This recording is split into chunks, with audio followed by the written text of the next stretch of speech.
Walter Lassally was born in Berlin in 1926. His father made industrial films, and it was here that Lassally first discovered his interest in filmmaking. The family fled to Britain at the outbreak of war, and, at its close, Lassally, in a succession of short-lived jobs, made repeated efforts to enter the precarious post-war British film industry. His first credit as a cinematographer was in 1950 for a public information film on fire prevention. After establishing his reputation with directors such as Carol Rice, Lindsay Anderson and Tony Richardson, all of whom were key members of the free cinema movement of the late 50s and early 60s, Lassally went on to win an Oscar for Zorba the Greek. In his later career, he avoided large-scale commercial ventures in favour of independent productions and worked on several Merchant Ivory films, such as Heat and Dust and The Bostonians. However, his name is indelibly linked with the pioneering work of the Free Cinema Directors and Woodfall Films, the production company set up by John Osborne and Tony Richardson.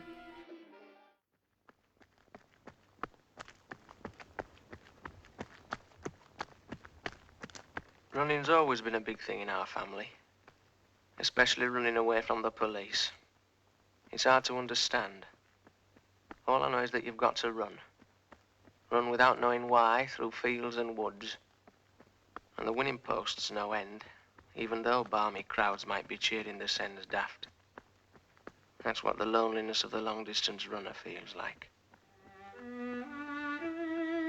I decided to become a director of photography at the age of 15, possibly slightly earlier. And it wasn't until many years later that I discovered that not everybody was quite so determined and quite so decided so early on in their life.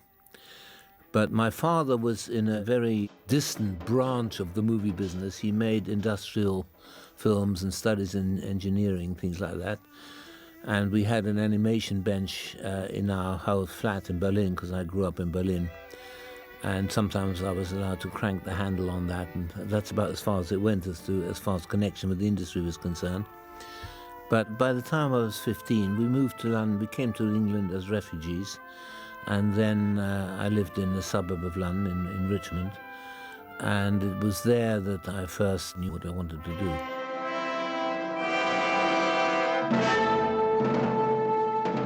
My involvement with Tony started before Woodfall was formed in a film that the BFI actually sponsored in the days when what is now called the production board was then called the Experimental Film Fund, when they made Mama Don't Allow, of which Tony was one of the co-directors.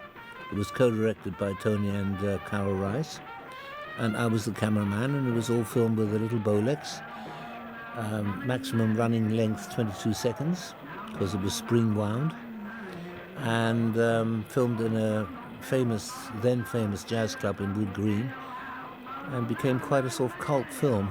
And years later, I was getting checks for 13 and fourpence because that film kept running, and eventually it made money. Couldn't have cost very much. I got involved in Loneliness because it was quite close to it was less than a year after the production of Taste of Honey. And I was sort of more or less the resident cameraman at that point. So Loneliness, again, demonstrates some of the things like the need for maintaining contrast and separation and so on. And it's shot again on Ilford film, although in that particular case there wasn't really a call for using that many different film stocks, although I did use a different film stock for the interiors to the exteriors.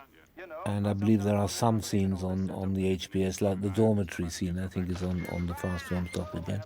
The running sequences are certainly filmed on the finest grain film stock, because that gives you the best atmosphere in those sort of circumstances. It's a waste of time, but I hope the officer books him. What a garbage dump.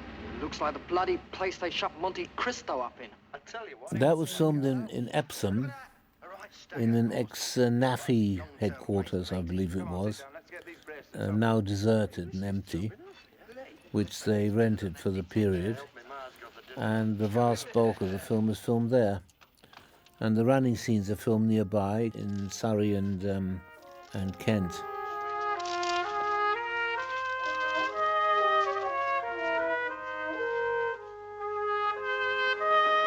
All the extras in that scene are actual Borstal boys that came in for the filming.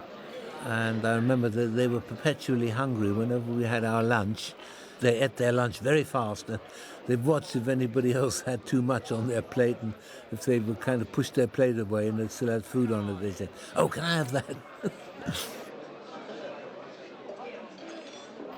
Loneliness again demonstrates the effective use of hand-holding and the importance of keying the hand-holding to the action in such a way that I've always found it to be very important that you choose very carefully the exact second at which the hand-holding should begin and the exact second at which it should stop, because it should follow the action. It should begin at the moment where the action turns violent, and above all, that it should not be misused. I know quite a number of people who, even in the films that I made with their minimal amount of hand-holding, complain that it makes them seasick or gives them a headache. So one shouldn't just use it indiscriminately.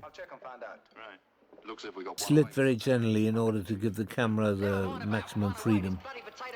Probably quite a bit of light reflected off the ceiling, but it was very important not to have any lights obstructing the floor so that one could move freely. So in the sort of preparation for the fight, where they're banging the spoons on the tables, the camera's on a dolly and there's some 2 or 3 rapid tracking shots, but the camera doesn't actually go handheld until the moment when the action turns violent, which is also, of course, the point at which point onwards it has to be dubbed. But as there's such a lot of noise going on, it doesn't really, that's not really important. And the 1 or 2 interjections where the screws, as they call them, are trying to calm things down are post-synced. There's actually the shot of the screw moving about is actually handheld, but it intercuts very well with the fast tracking shots. So the hand-holding starts on the screw before it starts on the others. But because of the fastness of the tracking shots, it blends in well. There's a moment where it freezes, and then it really gets going. Very important to have that calm before the storm, although it only lasts a few seconds. There may have been 2 cameras in use as well. I can't really remember, but I have a feeling that there's 2 cameras. That there's a relatively static sort of long shot, and there's also probably me on the hand camera, and yeah, that looks like a static shot. It's probably filmed at much the same time.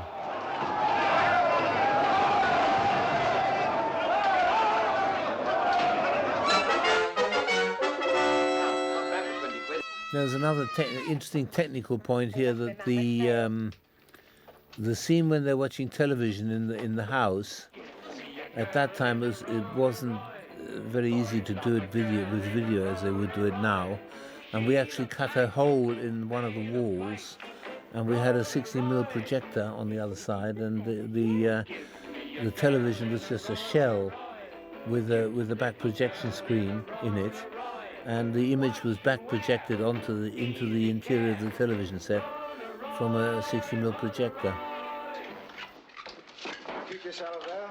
But in this film, as well as in Taste of Honey, there's an interesting contrast, which is quite deliberate, between the documentary realism and the poetic realism. It's a different atmosphere during the runs than it is during the rest of the movie, which is designed to be as documentary as possible. Make you win that cup. You're Maggie's favourite. Look, I'm nobody's favourite. If I could run as fast as you, I'd be out of this place.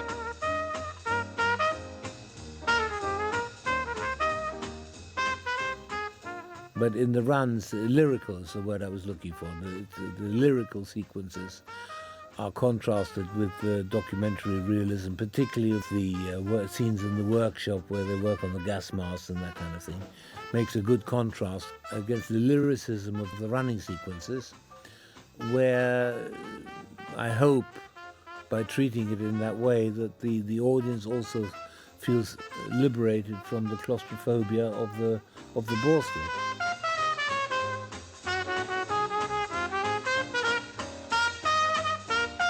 This run, which is in this section, is in sunshine, is This scene is a combination of handheld and tracking shots, and there's not a lot of handheld, but it's tracking shots on the trees and on the landscape, and then in between tracking shots of him, showing him, which is done from a car along a road along those woods.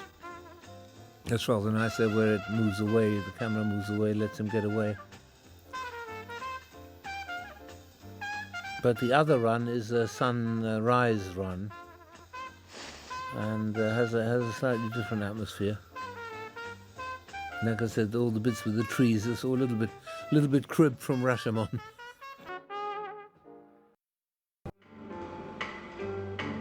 Smith, come on, get your skates on. Oh.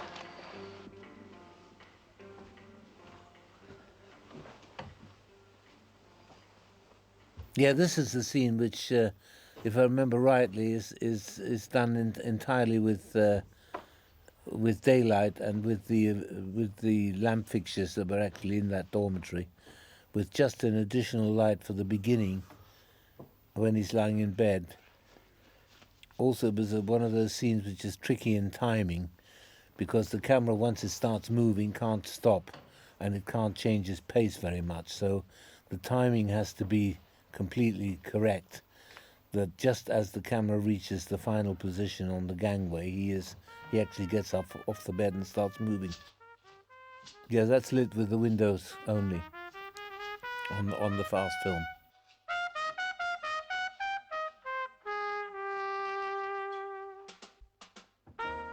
Yeah, that's the scene. You can just see at the very beginning, you have to be quick, because before it starts panning, at the top right of the screen is the moon. And then we shot this with 2 cameras, and in the editing, just for the brief second, 3 seconds or so, that he actually crosses the sun, it cuts to the long shot, to the close-up. There, coming up there.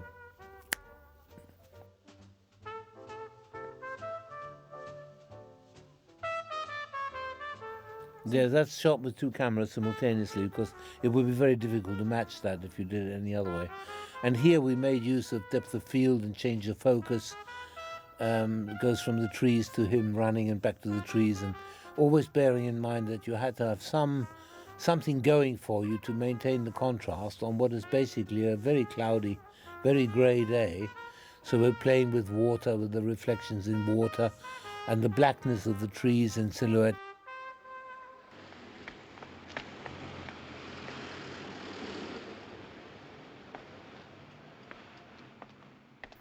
And here again you've got, when they go outside into the arcade, where he has this whole little love scene with his girlfriend, that is done in very much in the sort of manner that I shot those documentaries with Lindsay a few years earlier around Piccadilly.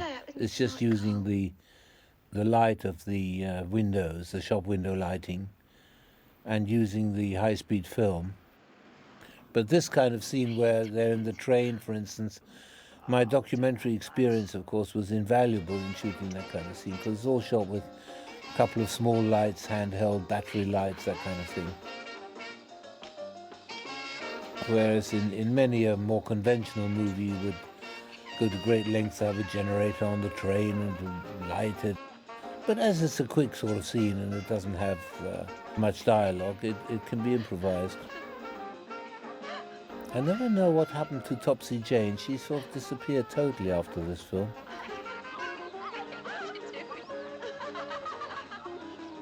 Again, we have a grey day, so we had to be careful to keep the contrast moving. But it's not totally grey. You can see some differentiation in the clouds, which is important. But otherwise, you just have the 2 figures clad in black against the white sand, and the other 2 are sort of a neutral colour.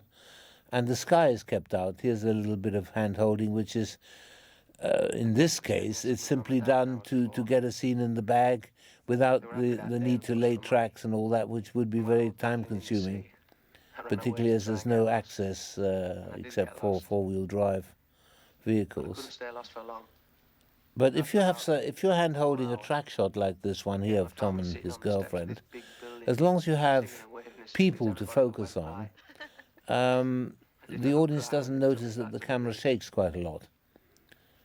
It's much more difficult to do a scene of what they see, as it were, of their view while they're walking along, because if you don't have an anchor to your point of view, then you're much more conscious of any defects in the camera movement.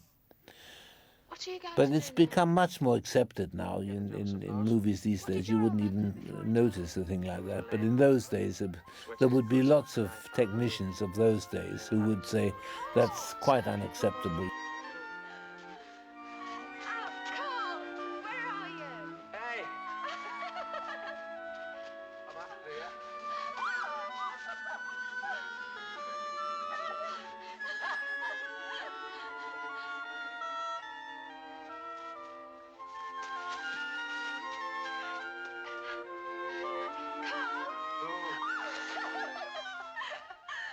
Now you can see in these scenes on the beach, the sky is usually kept out, because the moment you get great expanses of grey sky in the frame, you just lose it. And there is a light on the scene, I can tell by the shadows, but that would just be a handheld battery lamp. Because again, for budget reasons and in general, to get a generator near enough, and then you'd have to bring a truck full of lights and they'd have to have access, the whole thing would turn into a very much more expensive episode. But this way it could be done relatively quickly, relatively cheaply, and if anything is more effective, then the result would be if you had all those extra technical means. Sometimes the lack of technical means or the paucity of technical means can actually be a benefit to the movie. Like you lot, Audrey. Wish you could stay here forever. It's nice, isn't it? Have you ever been out with anyone before? One of the many times that I visited Camber Sands, which is the only piece of sand within easy reach of London, so every film crew in the last 30 or 40 years is, if they need a beach scene, they go to Camber Sands, because otherwise you have to go to Cornwall or somewhere.